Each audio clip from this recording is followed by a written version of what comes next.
gotta go down! It's gotta be that way!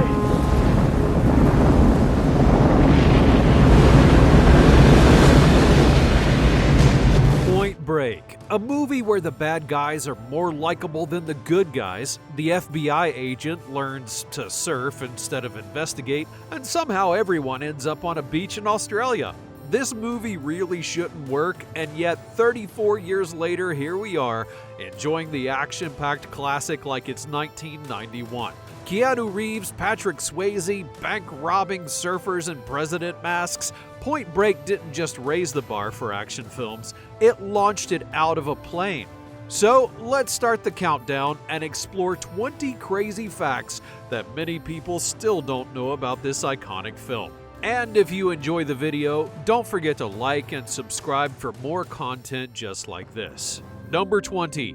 Swayze did 55 real skydives during production. You may not believe it, but Patrick Swayze, who played Bodhi, did 55 real skydives while making the film. He was already an avid skydiver before production began and wanted to push himself to the limit to allow audiences to embrace the authenticity of the scenes. However, the side that most people don't know is that the studio didn't want him to take that risk out of fear of injury. It might seem like the studio was worried about Swayze, but there's much more to it. If he had gotten injured, it could have put the entire $24 million film at risk. He didn't stick to the rules, though. He secretly kept jumping behind the producers' backs and even fractured 4 ribs during the production. He later admitted that he nearly died a few times while filming, and believe it or not, the studio struck a deal with him. If he stopped his unsanctioned jumps, they would film him doing one real jump for the movie, and that became the famous Adios Amigo scene. Adios, amigo! Number 19. The film had 3 different titles before anyone said Point Break. When Keanu Reeves was cast as the lead FBI agent, the film's original title was Johnny Utah, named after his character, but the studio didn't think the title worked. They thought the name was much too simple and didn't show anything about the surfing or the story, and they wanted a title that would show the big waves and intense action. The second name they tried was Riders on the Storm, inspired by the 1971 Doors song. It did fit the cool surfer vibe, but producers eventually dropped it. The song lyrics had nothing to do with the movie, and they needed something that connected better. It wouldn't be until halfway through filming that they chose the final title. The term describes a wave that breaks perfectly when it hits a point of land. The title was a perfect match for the film, which combined surfing with action-packed adventure. You've been working bank robbery, what, 22 years? Yeah, 22 years. Man, LA has changed a lot during that time. The air got dirty and the sex got clean. Number 18. Swayze originally auditioned for Keanu Reeves' role. You may not believe it, but Patrick Swayze originally wanted to play Johnny Utah.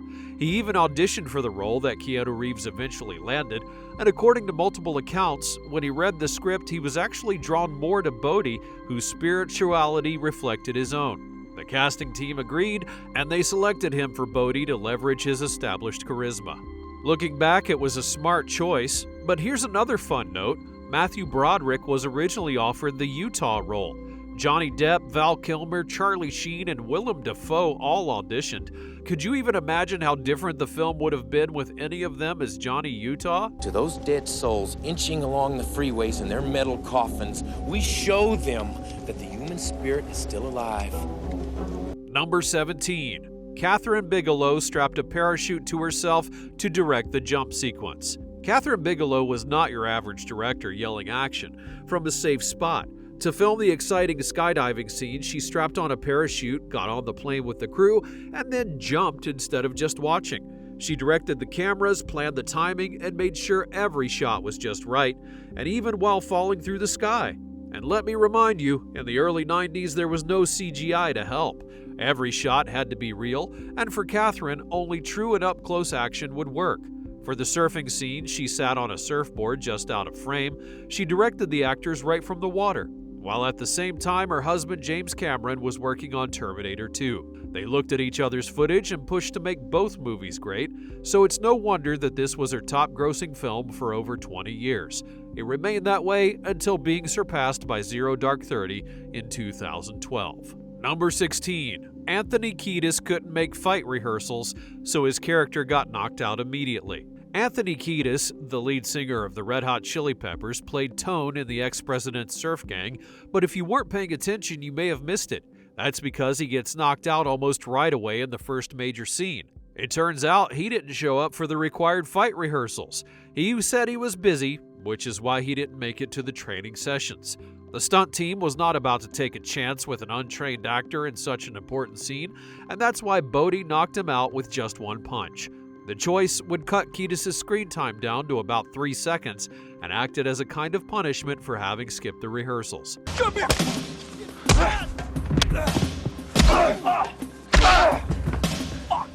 Of course, he wasn't happy about it, but filmmakers put safety and the scene's flow above his role. Number 15. The screenplay was written at night between restaurant shifts for $6,000. Screenwriter Peter Eliff was working at a Greek restaurant in Santa Monica when he came up with the original script. With no steady income as a writer, he spent his nights working after long shifts at a restaurant. He even drew inspiration for the character Bodhi from a waiter named Bodhi McCoy. He was paid just $6,000 for his draft, but the hard work paid off when producer Rick King saw how great the story could be. King had first come up with the idea after taking a surf lesson in Malibu and then daydreaming about an article on LA bank robberies. The script would change a good bit before being turned into the movie, and during production, director Kathryn Bigelow and James Cameron rewrote parts of the story. Cameron added famous scenes like the one where somebody skydives without a parachute, and even with the changes, was the only one credited as the writer. The ex-presidents are surfers. Surfers. Surfers. Number 14. The final scene was not shot in Australia, it was Hawaii. The story says the final moment happens at Bells Beach, Australia during the 50-year storm, which creates huge waves that come only once every 50 years. The title card even confirms the location at the end, but none of it was actually filmed there. Instead, the scenes were shot on the north shore of Oahu, Hawaii. Production never even went to Australia to film the iconic ending. Choosing Hawaii came down to practical reasons. It offered better wave conditions, making those massive waves easier to capture on camera. It was also safer and more predictable for the cast and crew. Filmmakers used real footage of the Australian coastline, and that made the scenes look authentic, though through clever editing they blended the shots with Hawaiian scenes and close-ups to make it appear as though the sequence takes place at Bells Beach. He's not coming back.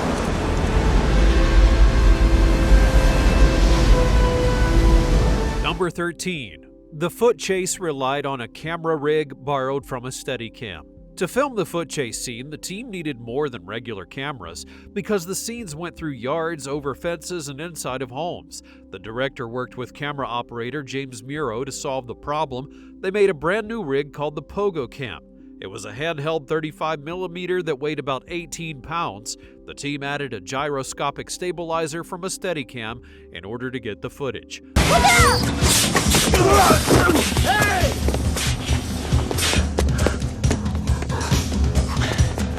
To make it work, they added a wire loop on top of the camera to help the cinematographer see what he was filming, and he couldn't look through the eyepiece while running full speed.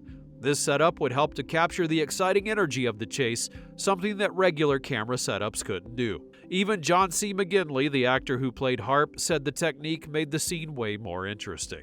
Number 12. Swayze is not the one running in the Reagan mask. During the famous foot chase, the robbers wear masks of former presidents, and Bodhi is shown wearing Ronald Reagan. However, Patrick Swayze was not the one doing most of the running, jumping over fences or sprinting through backyards in that unforgettable scene. Even though he was athletic, filmmakers used a stunt double, and the decision was made in order to keep Swayze safe. What makes it even more crazy is that Swayze wasn't on set during the sequence. He was in Europe promoting his movie Ghost, which had just become a huge hit. The double wore the Reagan mask for the entire chase, and Swayze didn't see the final until the movie's premiere.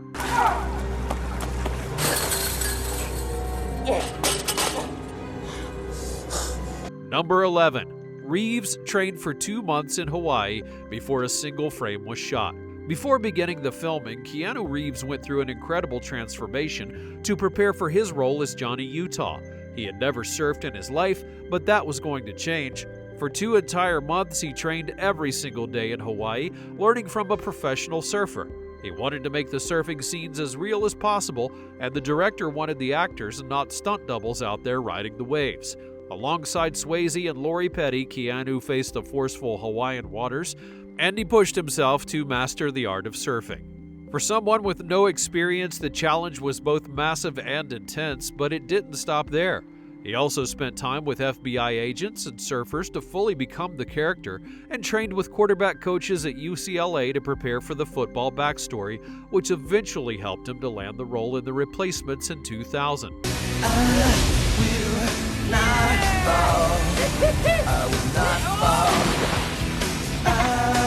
As surf instructor Dennis Jarvis would note, Swayze had been on a board a few times, but Reeves and Petty were complete beginners. Petty had never even been to the ocean. Number 10. Utah's name came from a football icon and mirrored Reeves' own life. The name Johnny Utah was inspired by legendary NFL quarterbacks like Johnny Unitas and Joe Montana. The writers wanted a name that instantly reminded people of a strong and skilled athlete, so they created Johnny Utah as a former quarterback from Ohio State whose football career was cut short with a knee injury. The backstory helped show why he was great at handling the tough decisions required to be an FBI agent. And just like Utah, Keanu Reeves had once been an athlete before an injury changed everything. He played hockey as a teenager and was pretty good at it. He was even called the Wall because he was such a great goalie. But after injuring his knee, he had to stop playing, so instead of chasing that career, he began acting. This connection made the role of Johnny Utah even more special for Keanu. Number 9. 2 members of the ex-presidents were real professional surfers. 2 of the actors in the ex-presidents gang were real pro surfers, and instead of acting, they actually knew their way around the waves. John Philbin in particular had a deep connection to surf culture, making his role even more authentic. In fact, the director's approach was to cast surfers who could also act, rather than actors who could surf. It was a deliberate creative decision that paid off on the screen. You can see how natural they are in every movement and the confidence in every surf sequence. The pair brought a level of realism that regular actors just couldn't pull off, and that's why the surf scenes stand out so much. Number 8. A dog was thrown at Keanu Reeves during the chase scene. During the intense foot chase between Johnny Utah and Bodie, there's a moment that leaves everyone's jaw on the floor. Out of nowhere, a pit bull gets thrown straight at Johnny. This isn't CGI or movie magic, it really happened. Johnny has to catch the dog mid-sprint, calm it down, and set it aside before taking off again. It's so unexpected that it sticks in your mind and makes you feel the pure chaos of the scene.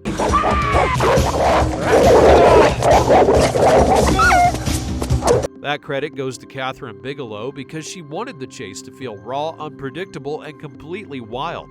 And so, to make it happen, she added unusual obstacles like garden hoses and even people carrying trays. But nothing gets the energy of that scene like the flying dog. You have to note that the pit bull featured in the scene was highly trained, and the stunt was performed under careful supervision to ensure everyone and the dog's safety. Reeves' reaction, however, is completely authentic, and that adds a true sense of realism to the movie.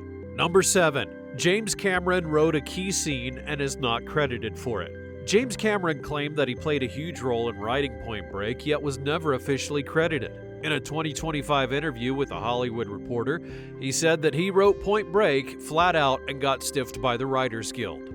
His frustration came from the fact that despite being executive producer and heavily contributing to the script, the Writers Guild of America denied him his credit. Turns out that Cameron did not add enough material to earn a writing credit under WGA rules, but Elif always notes that he makes sure to credit Cameron publicly when he's asked. One of the scenes that he's said to have written was Johnny Utah's daring jump out of the plane without a parachute. He revealed he came up with the idea for the scene after flying over Spain, and interestingly, Kathryn Bigelow turned to Cameron when she wasn't satisfied with the original script. Fuck off! Number 6. Bigelow refused to make the film without Keanu Reeves. When Kathryn Bigelow signed on to direct Point Break, one big question was who would play Johnny Utah. The studio had big ideas and wanted hot stars like Johnny Depp and Val Kilmer. They thought the names would bring in more money at the box office, but Bigelow didn't agree. She had her eye on Keanu Reeves. The studio wasn't convinced though, and at the time Reeves was not seen as a big star yet. For them, he did not seem like the right choice. But Bigelow refused to back down. She had seen something in Keanu Reeves that nobody else did. He had a quiet intensity, a kind of vulnerability that made him perfect for Johnny Utah. Bigelow believed that Reeves would make a character feel real and emotional, and not just another tough guy who was learning to surf. She was sure that Reeves was the only choice for the role. After fighting hard for her decision, she finally convinced the studio, and Reeves got the part. Number 5. The film opened at number 2, directly behind Terminator 2. In the summer of '91, two major films went head-to-head at the box office. Terminator 2 Judgment Day, a sci-fi film made by James Cameron, it came out July 3rd of '91, and the other was Point Break, which opened a week later, July the 12th. Both films became popular, but Point Break started at number 2. Terminator 2 stayed in the top spot during its second weekend, and Point Break earned $8.5 million in its first weekend. It was the best new release that week, but couldn't beat Terminator 2, which was breaking records for an R-rated movie.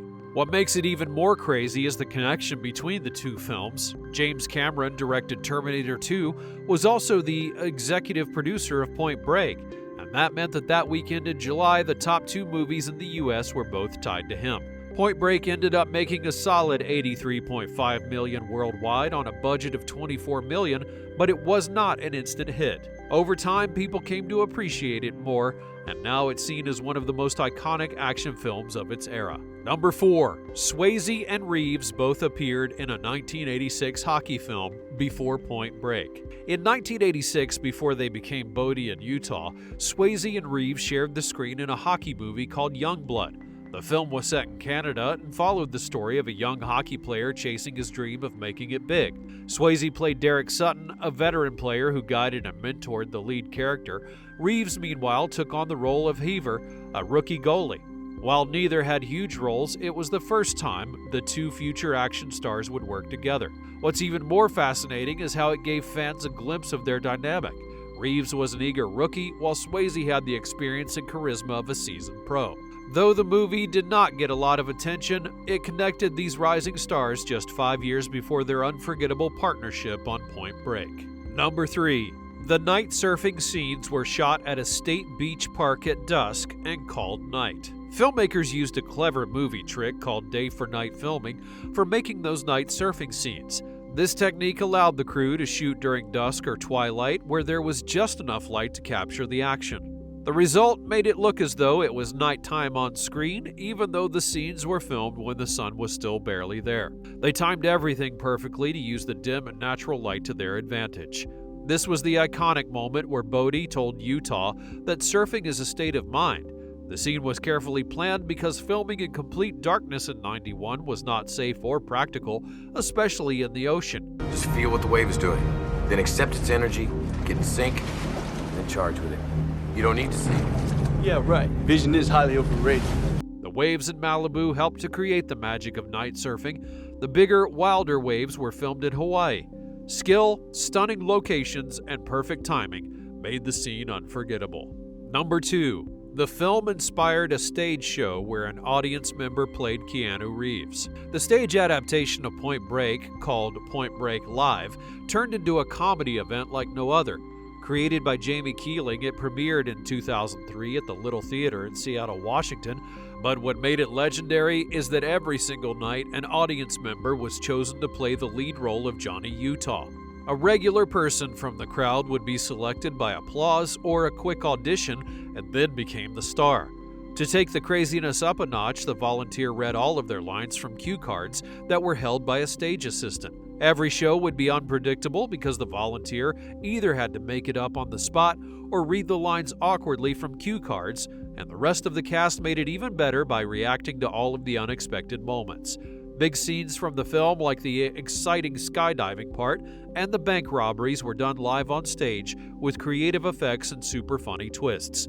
The show toured cities like New York, Los Angeles, and San Francisco and became a huge hit. I am an FBI agent! I'm an FBI agent! Number 1. Tony Stark called Thor Point Break in the MCU. Swayze's casting is why.